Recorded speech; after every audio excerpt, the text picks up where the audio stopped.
Muitas mulheres se tornam avós quando ainda são jovens, como aconteceu com a Cláudia Pique, que está com a gente, e a avó do Lorenzo, de 2 anos. Para o nosso papo, também convidamos a Beth Monteiro, psicóloga, que tem 6 netos. Beth, quando você se tornou avó, você tinha quantos anos? Eu tinha 53 anos. Eu já estava achando que eu não seria avó. Eu estava torcendo. Estava nessa expectativa já.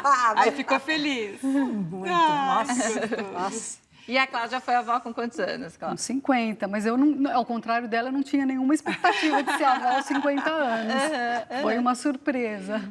E o que você achou? Como é que foi para você? É uma transformação você se tornar uma avó e ser chamada de avó? Então, é engraçado que quando eu recebi a notícia, eu tinha 49 ainda, quando eu recebi a notícia de que seria avó, eu falei, puxa, mas ser avó, né? E eu assim ainda tinha saído de uma separação, de um casamento de quase 25 anos.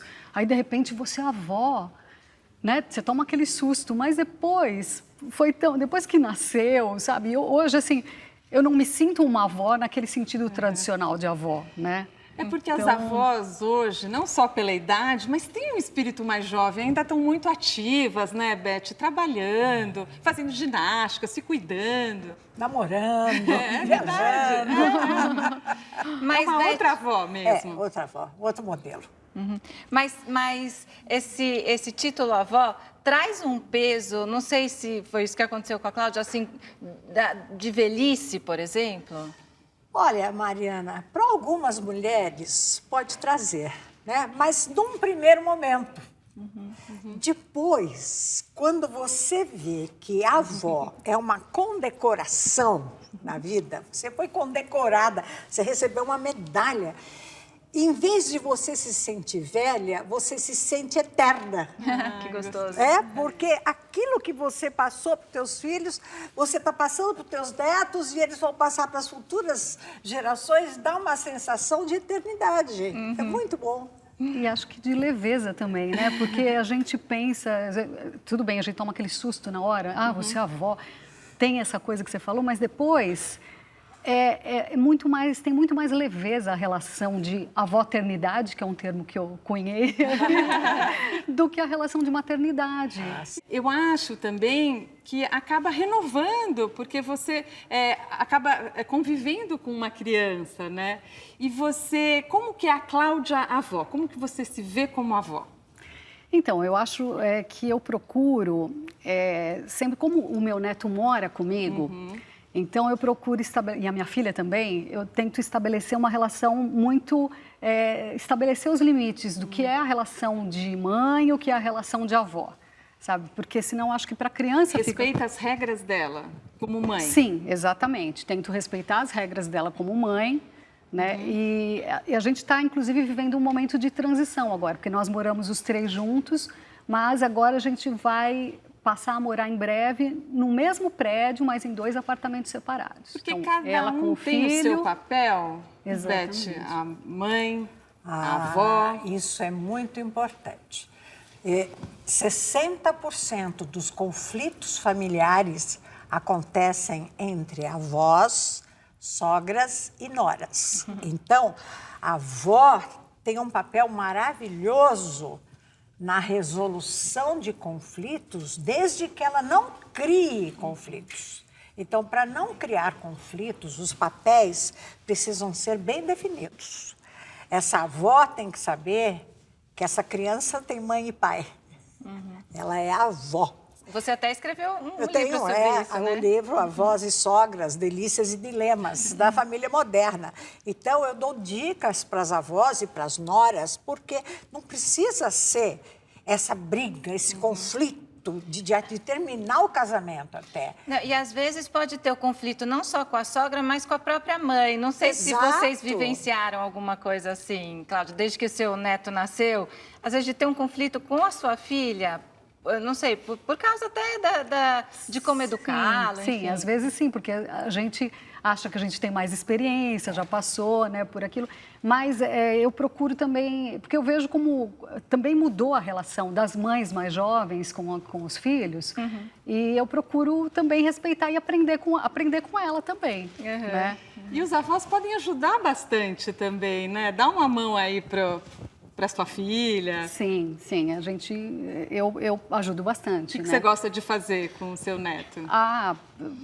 Principalmente passear, levar ao teatro, né? Assim, eu gosto de fazer tudo com ele, porque eu gosto de brincar. Eu acho que a gente tem mais maturidade quando a gente é mãe e tem aquela responsabilidade, está trabalhando, né? Aquela correria.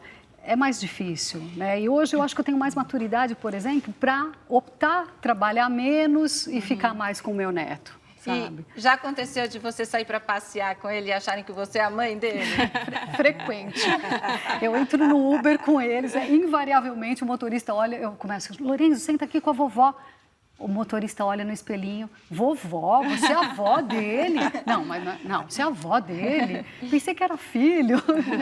Aí a vovó fica toda, né? Aí você fica toda cheia, né?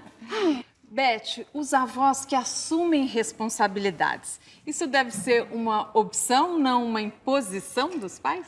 Eu penso que os pais têm que ter critérios, sabe? Porque tem avós, e os avós também, porque tem que ser gostoso, tem que ser bom para a avó. Criança cansa. Então, quando eu assumo a responsabilidade, por exemplo, de ficar com os meus netos nas férias, fins de semana, porque eu moro em chácara, e eles vêm com uma lista de regras para mim, mãe, tem que dar comida tal hora, fazer dormir tal hora, eu falo, nada disso.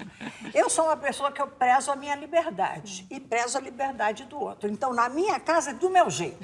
Se os pais não estiverem presentes. Vai dormir a hora que quer, porque eu não quero ficar brigando com a criança. Vai dormir, não vou. Não, tem que ser gostoso. Agora, se os pais estão juntos, vó, posso fazer isso? Pergunta para a mamãe, pergunta para o papai, porque eu não quero confusão, entendeu? Daqui a pouco a gente sabe, então, da Cláudia, como é que é na casa dela, já que todos moram juntos, né? Nosso papo continua daqui a pouco, fique com a gente.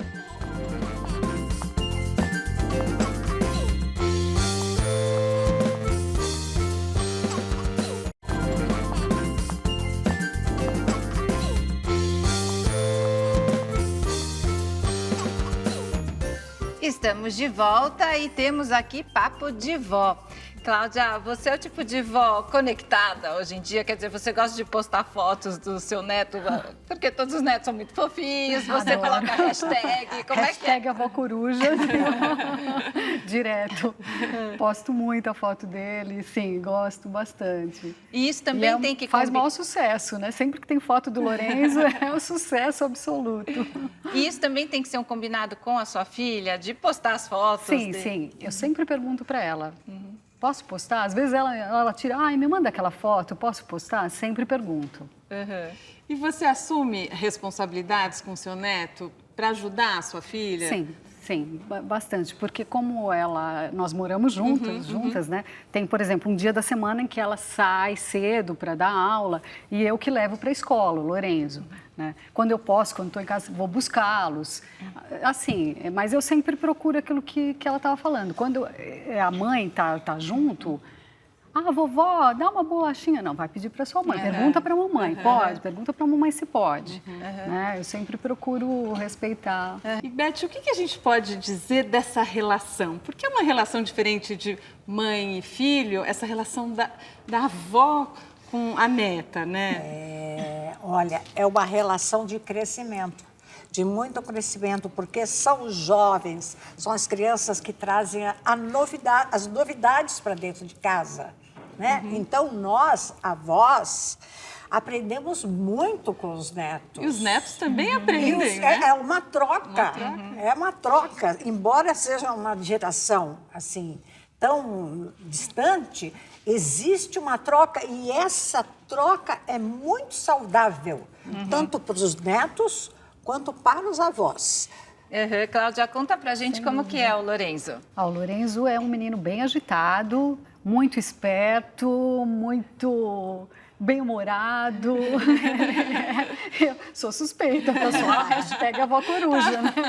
E que fase que ele está? Ele está com 2 anos, Ele tá com né? 2 Como é que e 5 ele já está falando tudo?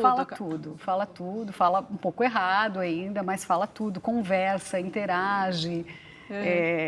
vai ao teatro. Ele olha, mostra pra gente, sabe? Demonstra que tá participando, tá compreendendo. E ele te Então, chama de vovó? De vovó.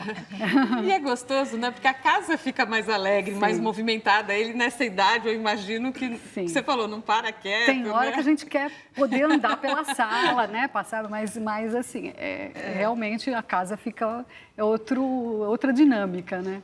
E, Beth, essa questão da idade, né? Quando a gente fala avós jovens e tal, é engraçado porque quando a gente pensa no passado, uma avó de 50 anos era vista como uma senhora velhinha, né? O próprio Monteiro Lobato falava da vovó Benta, tão velhinha, com 60 anos. Enfim, quer dizer, isso mostra até que a idade tem muito a ver com atitude, a idade tem muito a ver mais com a cabeça. Com a cabeça. Eu tenho um papel como avó. Eu sou avó cavaleira, eu sou avó maluquinha, porque eu que ensino meus netos a montarem a cavalo e a nadar. Então, eles adoram, porque eu tenho esse papel, eu sempre gostei, né? E eu agora, eu resgato a minha juventude, apesar de ter dor nas costas, mas quando é para montar cavalo, eu não tenho, viu? Olha Só tenho para dar banho, essas coisas assim. Os seus netos, a mais velha está com que idade? A mais velha está com 16. E o mais novinho? O mais novinho, mas tenho duas na mesma idade, 5 anos. E hoje quem faz as minhas postagens nas minhas redes sociais é a minha neta mais velha, ela que faz a arte. Que graça, que legal. Mas eu acho que a gente se sente mais jovens mesmo. Se sente com mais eles. jovem. É muito gostoso, porque a gente rejuvenesce mesmo, né? E se você for se definir como avó, qual é o seu perfil de avó? Eu sou uma avó bem coruja, como já falei. Mas é mais isso, eu acho que eu procuro sempre estabelecer esses limites e, assim, também eu acho que é um exercício de equilíbrio entre esse amor desmedido, incondicional que a gente tem, né? Muito livre. E o seu limite de não ultrapassar também a barreira da avoternidade para a maternidade. E você deixa de fazer coisas pelo seu neto? Ou você trabalha e se cuida e tem a sua vida? Então, eu procurei, quando ele nasceu, tudo que é, né, aquela demanda toda, não parar as coisas que eu fazia. Então, eu fazia muita coisa à noite, curso e trabalho voluntário, eu não parei nada do que eu fazia. Mas, eventualmente, hoje eu penso às vezes, não, isso aqui não vou fazer, mas não vou deixar de levar o Lorenzo na escola, por exemplo. Vai sabe? vendo as prioridades. Sim, exatamente. Eu acho que tenho mais maturidade hoje para eleger as prioridades. Infelizmente terminou o nosso tempo. Eu quero terminar com uma última pergunta, que a resposta pode ser rápida. A avó pode mimar? Pode e deve. A avó pode mimar? Pode e deve, com certeza. Bom, Cláudia, muito obrigada por ter vindo e dividido sua experiência aqui com a gente. Obrigada, eu que agradeço. E a Beth também. Então, divulga pra gente aí as redes sociais, como chama a sua neta que cuida das redes? A Júlia Poli. A Júlia cuida das minhas postagens no Instagram, né? Que é Beth, com 2 T's e Y, Monteiro, Psicologia Oficial. Aí vocês vão ver o trabalho da Julinha. Curte, viu? Que bela parceria, viu? Yes. A gente fica por aqui. Até o próximo Momento Papo de Mãe. Tchau. Até, tchau.